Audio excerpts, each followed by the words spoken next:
Olá, terceira série. Bom dia a todas e todos. Vamos lá, voltar para mais uma aula de geografia. Essa aula que vou dar continuidade sobre o processo de urbanização que nós estamos estudando. E hoje eu vou falar um pouquinho com vocês sobre a urbanização brasileira, tá? E para falarmos sobre a urbanização brasileira, primeiro é importante lembrarmos aí o que é uma cidade, né? Falamos lá nas primeiras aulas, na primeira ou na segunda aula, não me lembro, né? Cidade é a sede de um município, tá? Aqui no Brasil, porque em outros países lá eles usam critérios diferentes, lembram disso, tá bom? Então, aqui no Brasil, a cidade é o local onde fica a prefeitura. Tá? Tudo que está nas imediações da prefeitura ali, nós chamamos de cidade.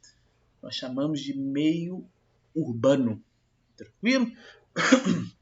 Nós temos o Brasil, temos Minas Gerais, que é dividida em municípios, né? E dentro do município tem a prefeitura. Aonde está a prefeitura e as suas imediações é o meio urbano, é a cidade.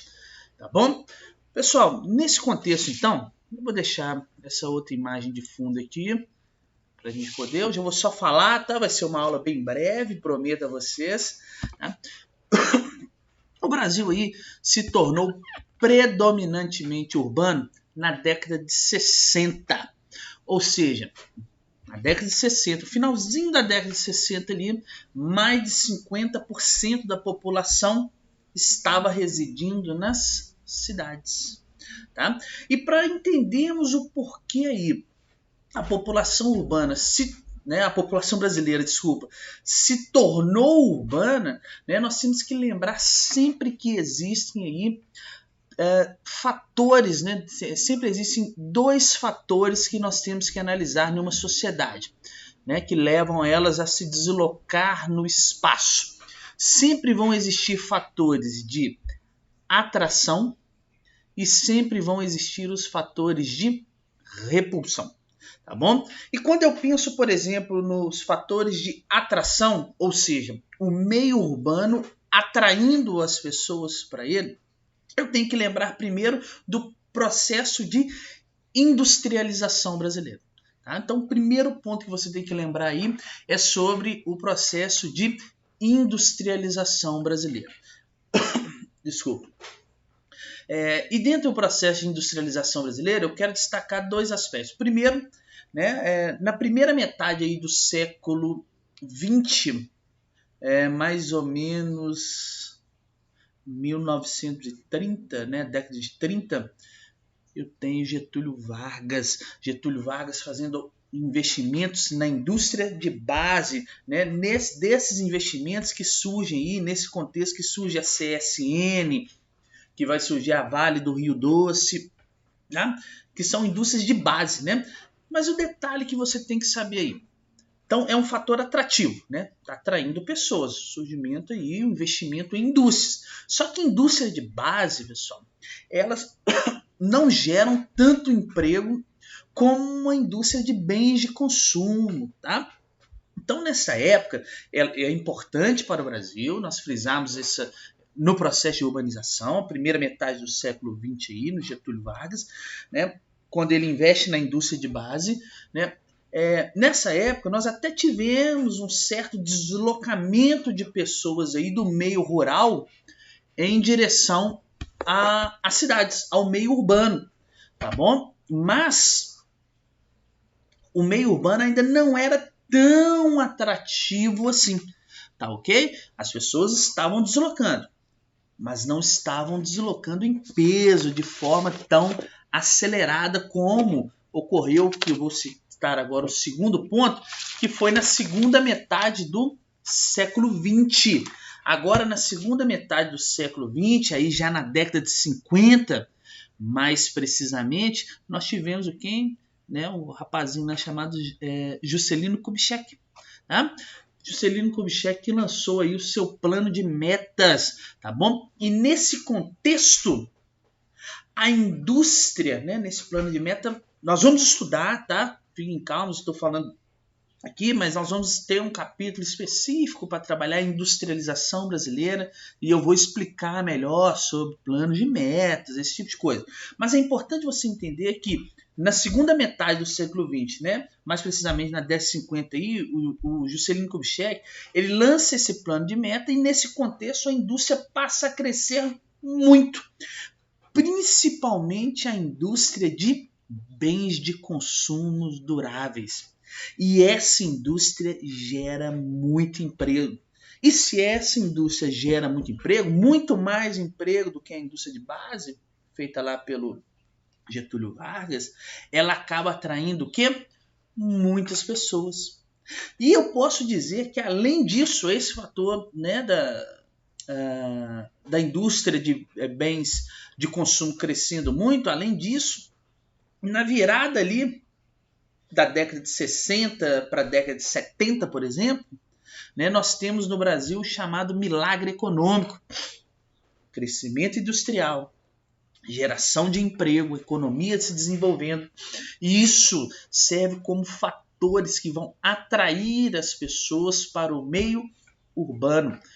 Pense, se o meio industrial, o setor secundário está crescendo muito, por consequência, o setor de serviços, o setor de comércio também vai crescer, o setor terciário, que vai gerar mais emprego, né? E o setor terciário, o comércio, ele cresce também nas cidades.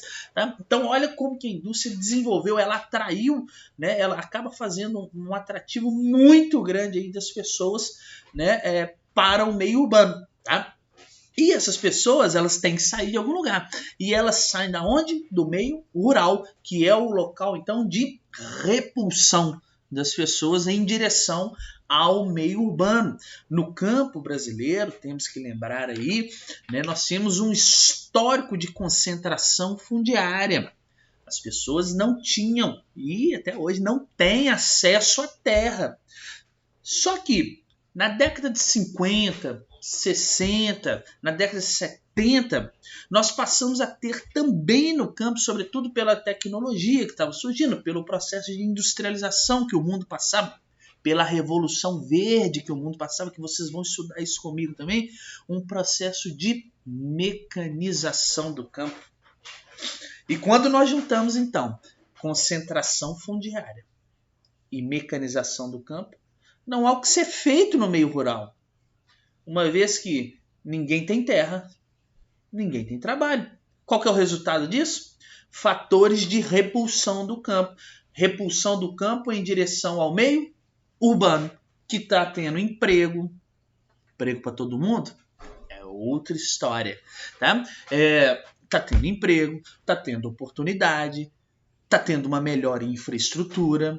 Então as pessoas saem do meio rural e se deslocam para o meio urbano. Então, esses fatores eu posso dizer aí que propiciaram o crescimento, né, o surgimento ou o desenvolvimento para que o Brasil se consolidasse aí como um país urbanizado. Tá?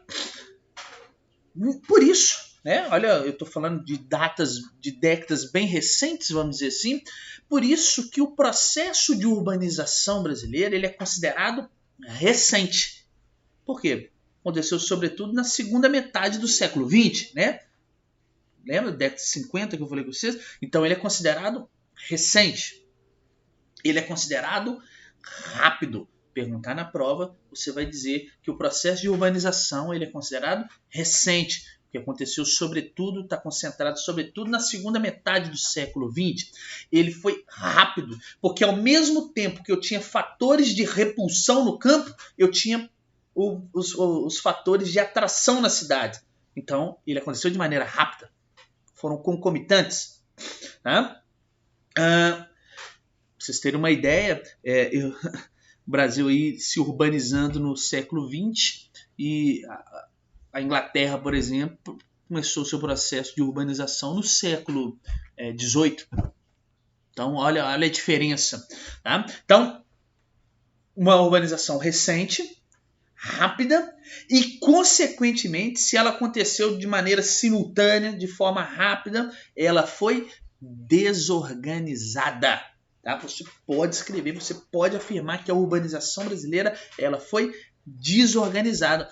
E essa desorganização vai levar a uma série de problemas nas cidades, que nós vamos estudar um pouco mais para frente. Mas, sobretudo, uma característica muito comum dos países subdesenvolvidos, que faz surgir as cidades, né? Nas cidades, a macrocefalia urbana. Macro, grande, cefalia, tipo falta de cérebro, falta de controle. O que quer dizer isso? O crescimento da cidade sem controle, sem planejamento.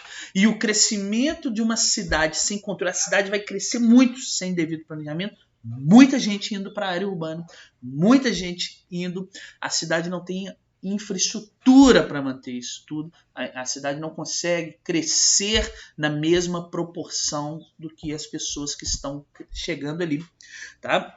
Ou seja, a cidade que vai crescer sem controle, sem planejamento. Macrocefalia urbana, uma consequência aí da urbanização desorganizada, rápida, recente, tá?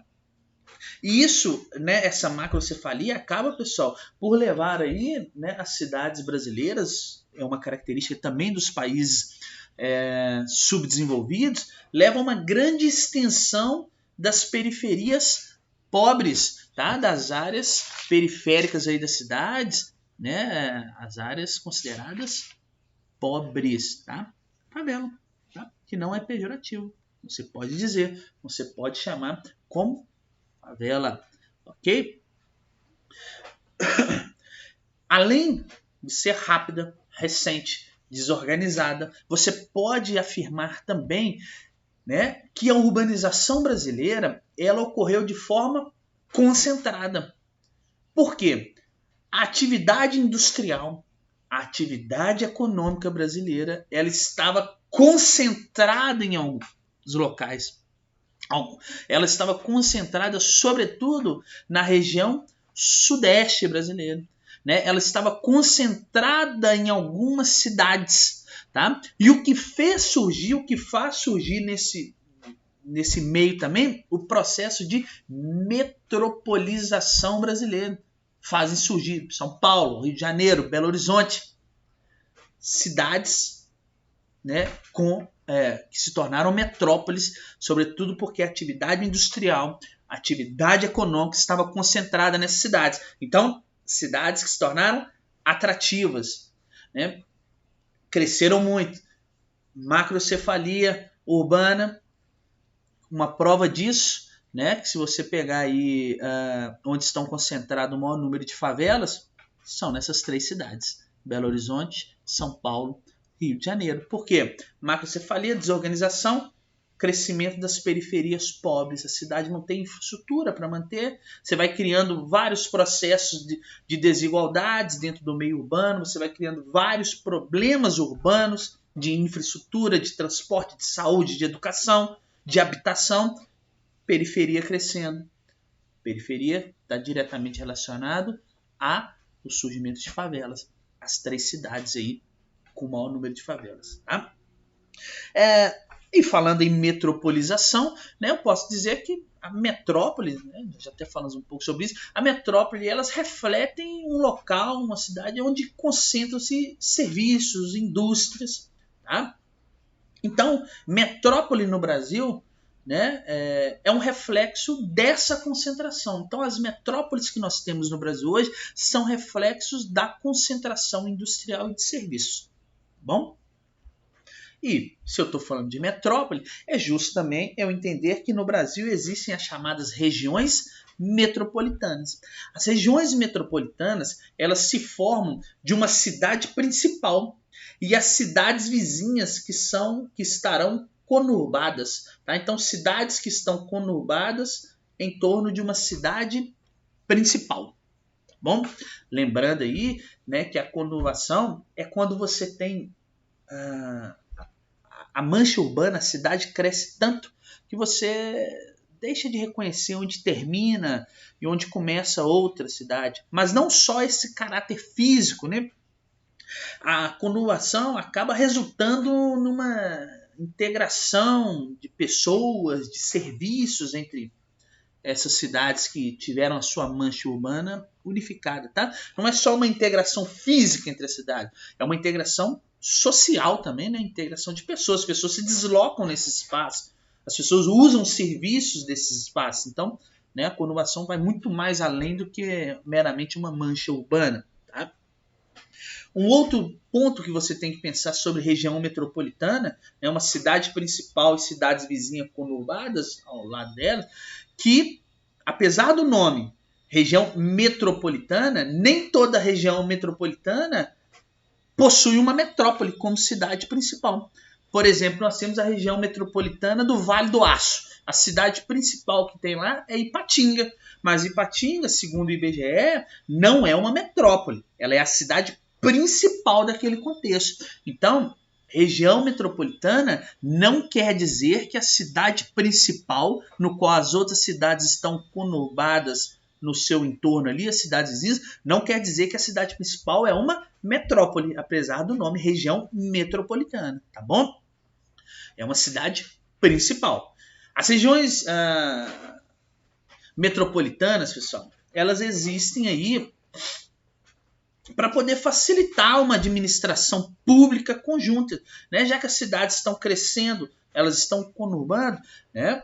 Elas estão integradas, interligadas, né? Você tem que fazer, você tem que pensar, você tem que criar gestões públicas, né? Políticas públicas integradas também, né? Você tem que criar políticas públicas integradas ao transporte, à saúde, nos equipamentos urbanos. Ora, o hospital ele vai atender pessoas de ambas as cidades que estão conurbadas. Quando as pessoas saem, por exemplo, de Contagem para ser atendidas em Belo Horizonte, então a cidade tem que criar políticas públicas para saber que vai receber essas pessoas. Os ônibus que saem de Belo Horizonte vão para Contagem levar os trabalhadores, por exemplo, as pessoas que estudam. Por exemplo, o shopping Contagem aqui, né? Eu moro em Belo Horizonte, mas eu frequento o shopping Contagem, que está próximo aqui, né? E grande parte de vocês também. Então, quando vai se criar esse equipamento urbano, criou-se toda uma política, criou-se todo um estudo que vai aumentar o fluxo de veículos, por exemplo, em Contagem. Então, é por isso que se criam as regiões metropolitanas, tá? Para facilitar uma administração pública conjunta, tá bom? No Brasil, nós temos aproximadamente aí 79 regiões metropolitanas, tá bom? 79 regiões metropolitanas. Pessoal, e por fim, o que vocês devem saber aí sobre a urbanização brasileira é que atualmente, né, recentemente, os estudos do IBGE mostram que o Brasil passa por um processo de desmetropolização, uma involução metropolitana. O que quer dizer isso? Uma redução da participação econômica, demográfica, das metrópoles tradicionais no contexto nacional. Ou seja, pega aquelas metrópoles antigas que nós temos aí, São Paulo, Rio, Belo Horizonte. Essas metrópoles estão tendo uma redução na sua participação econômica. Por quê? Qual que é o motivo disso? Porque está havendo um crescimento do interior, no interior das cidades, das chamadas cidades médias. São as cidades que mais crescem hoje no Brasil, são os polos regionais, porque as indústrias procuram se instalar nessas cidades hoje, é mais barato, a especulação imobiliária é mais barata. Tá? Então, essas cidades estão crescendo, essas cidades médias estão crescendo, né, de tal forma que está havendo uma desmetropolização, né? A indústria não está se concentrando, os serviços não estão se concentrando mais somente na metrópole, tá bom? Agora está tendo uma diversificação para as cidades médias. Isso é ruim? Não, é ótimo para o Brasil, porque se antes existia uma heterogeneidade econômica industrial no Brasil, ou seja, muito concentrada somente nas metrópoles, agora, se está ocorrendo o desenvolvimento das cidades médias, significa que o Brasil está se tornando o quê? Mais homogêneo, mais equilibrado economicamente. E, sobretudo, as cidades médias que estão no interior, né, elas acabam servindo como uma ponte, como, sobretudo, um elo, né, entre as menores cidades, as pequenas cidades e a metrópole, tá bom? Então elas acabam servindo como essa ponte. O Brasil ele cresce como um todo, tá? Não de forma só heterogênea, pontual como era antes. Legal? Então, pessoal, essa é a nossa aula hoje sobre urbanização brasileira. Espero que vocês tenham entendido, espero que tenham gostado. Estou à disposição de vocês para qualquer dúvida, tá bom? Tchauzinho e até semana que vem.